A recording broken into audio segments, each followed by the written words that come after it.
आज हम लोग पढ़ेंगे कक्षा 5 की वाटिका जो पाठ्य पुस्तक है उससे पाठ 7 जीवन के रंग। और ये बहुत ही शानदार पाठ है, पहले भी पढ़ा चुके हैं। इसमें एक कहानी दी गई है रमैया की, इसकी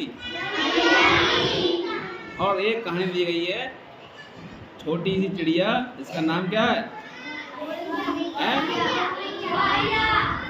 गौरैया।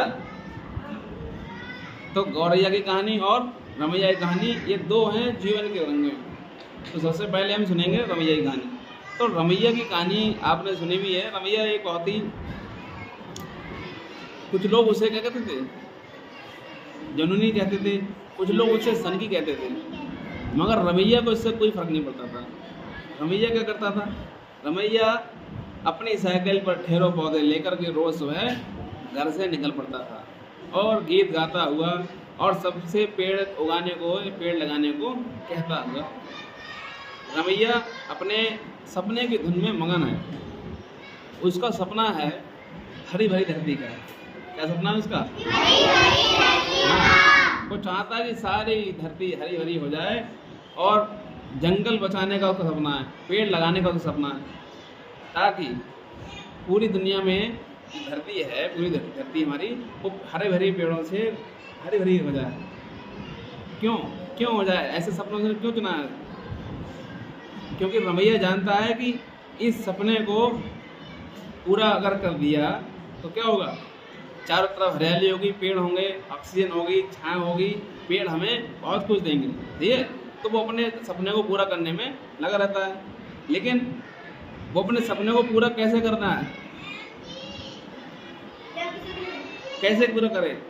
वो इस सपने को कैसे पूरा करना चाहता है? देखो, किसी की शादी होती है तो उपहार में पौधा दे देता है, किसी का जन्मदिन हो तो उपहार में पौधा दे देता है, जहाँ जो भी मिल जाए उसे एक पौधा थमा देता है। लो, अब पौधा जिसी को दिया जाएगा वो पौधा लगाएगा, और पौधा लगाएगा तो उसका सपना जो है धरती को हरा भरा करने का, वो सपना पूर्ण होता दिखाई देगा नहीं। जिसको भी देगा, जहाँ जहाँ देगा, तो सब लोग अपने घर में, आंगन में, खेत में उस पौधे को लगाएंगे। तो जहाँ जहाँ पौधे होंगे वहाँ वहाँ हरियाली होगी, तो धरती हरी भरी होगी नहीं होगी? हाँ। तो कई लोगों को उस पर शक हुआ कि कौन है ये आदमी, कौन है ये कि जो हर आदमी को पौधा थमा देता है। कुछ दिन पहले तक तो गुजारे के लिए दूध बेचता था, और अब दूध के साथ साथ पौधे लिए हुए घूमता है। दूध देने जाता है, उसी साइकिल में अगले से थोड़े क्या कर लेता है, टोकरी में पौधे रख लेता है। कुछ लोगों की शिकायत पर वन विभाग के अधिकारियों ने उसे बुलवाया। किस लोगों ने शिकायत कर दी उसकी कि ये आदमी पौधे ले लेके देता है सब लोगों को, ये कहाँ से लाता है, क्या करता है? तो वन विभाग के अधिकारी उन्होंने उसे बुलाया अपने ऑफिस में, और अधिकारी कुछ पूछ पाते उससे पहले ही उसने क्या करा, रमैया ने एक पौधा निकाला और उनकी उड़ा दिया। बोला, जी पहले यह नीम का पौधा लीजिए। समझ रहे? अधिकारी के पास गया तो साथ में एक पौधा ले गया। जैसे कुछ पूछ पाते उनके टेबल पर रख दिया कि सर ये नीम का पौधा लीजिए, ये बहुत ही अच्छा पौधा है, दांतों के लिए इसकी दातुन बहुत ही लाभदायक होती है, इसके पत्ते जलाने से मच्छर धूल भाग जाते हैं, और ये पौधा अपने घर के आसपास लगाइएगा। अधिकारी ने और कुछ पूछने की जरूरत ही नहीं समझी। क्या पूछते जा रहे अधिकारी? रमैया का यह जुनून कैसे शुरू हुआ, अब हम आपको ये बताते हैं। तो इसके पीछे एक कहानी है।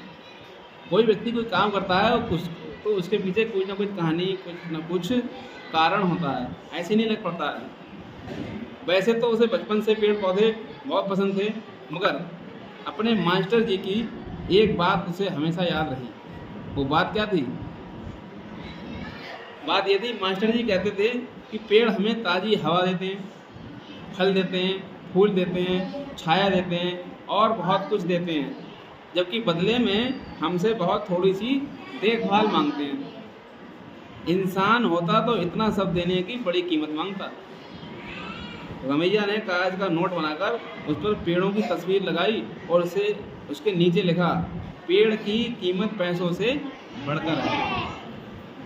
और वास्तव में आज कोई व्यक्ति बीमार होता है तो हॉस्पिटल में जाता है, तो उसको ऑक्सीजन लगती है अगर, तो हॉस्पिटल का बेड चार्ज, ऑक्सीजन का चार्ज, दवाइयों का चार्ज, वो सब चीज़ें उसे बहुत कॉस्टली मिलती हैं, बहुत पैसे खर्च करने पड़ते हैं। कई लोग उसी ऑक्सीजन को ना मिलने के कारण कभी कभी क्या होता है, दम भी तोड़ देते हैं।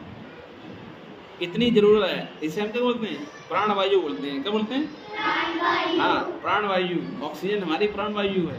ऑक्सीजन की कमी होगी या ऑक्सीजन नहीं मिलने पर किसी व्यक्ति की मौत भी हो सकती है।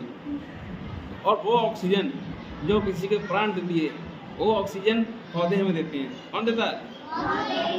और पौधे हमसे क्या लेते हैं? कुछ भी तो नहीं लेते हैं, सिर्फ देखभाल मांगते हैं। हमें उनको लगाना है, पानी देना है, और वो हमारे आसपास होंगे। वो हमारे आसपास से हमारे द्वारा छोड़ी गई कार्बन डाइऑक्साइड को ग्रहण करेंगे। और प्लस हम काफ़ी कुछ जो जलाते हैं, प्रदूषण होता है, उसमें जो कार्बन डाइऑक्साइड की अत्यधिक मात्रा होती है उसको भी अवशोषित करते हैं, और बदले में हमें देते हैं वो हमारी प्राणवायु ऑक्सीजन, जिसको सांस लेकर के हम जीवित रहते हैं। तो यह जो बात थी इसके मास्टर जी ने बताई थी, उसको हमेशा याद करिए।